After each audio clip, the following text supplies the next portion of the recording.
আজকে তোমাদের সাথে ডিমের একটা দুর্দান্ত রেসিপি শেয়ার করব। ডিমের অনেক রকম রেসিপিই তো বানিয়ে থাকো, এই রেসিপিটা একবার বানিয়ে দেখো। রুটি, লুচি, পরোটা এসবের সাথে খেতে কিন্তু বেশ ভালো লাগে। তার জন্য প্রথমেই কড়াইয়ে একটু বাটার নিয়ে নিয়েছি, তার মধ্যে দিয়ে দিয়েছি টুকরো করে রাখা পেঁয়াজ। আমি এখানে একটা বড় সাইজের পেঁয়াজ নিয়েছি, আর তার মধ্যে দিয়ে দিলাম ওই 5-6টার মতো কাজু আর 5-6টার মতো আমন্ড। তারপর এই পেঁয়াজটাকে আর কাজু আমন্ডটাকে একটুক্ষণ ভেজে নেব। লাল করার দরকার নেই, শুধু একটু ভাজার পর ওর মধ্যে একটু জল দিয়ে এটাকে সেদ্ধ করে নিতে হবে। ততক্ষণ সেদ্ধ করব যতক্ষণ না পেঁয়াজগুলো এরকম স্বচ্ছ হয়ে যায়, মানে পেঁয়াজগুলো একটু নরম হয়ে যায়।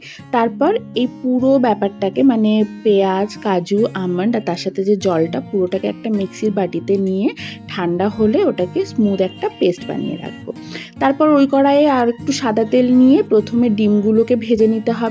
একটু লালচে করে ভাজবো। ডিমের মধ্যে কিন্তু হলুদ, নুন কিচ্ছু দিইনি, শুধুমাত্র ডিমগুলো দিয়ে একটু ভেজে নিয়েছি।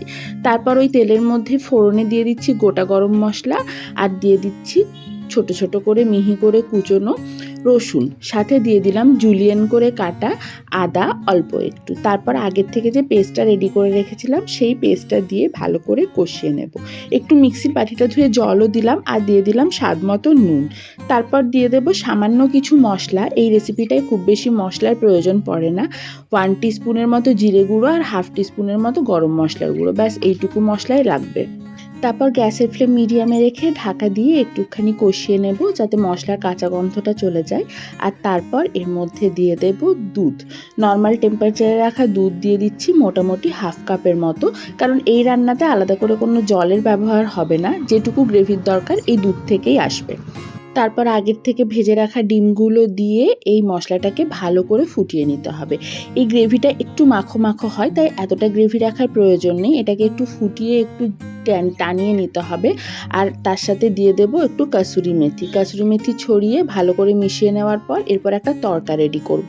একটা তড়কা প্যানে তাই নিয়ে নিয়েছি বাটার, আর তার মধ্যে দিয়ে দিচ্ছি টুকরো করে রাখা কাঁচা লঙ্কা আর একটু জুলিয়ান করে কাটা আদা। এই তড়কাটাকে আমরা যে ডিমের গ্রেভিটা রেডি করে রেখেছিলাম সেই গ্রেভিটার ওপর দিয়ে দেব। এই তড়কাটা দেওয়ার জন্য এই গ্রেভিটাতে খুব সুন্দর একটা ফ্লেভার আসে, খেতে ভীষণ ভালো লাগে। তারপর ভালো করে নাড়াচাড়া করে নিলেই আমাদের আজকের ডিমের এই রেসিপিটা একদম রেডি।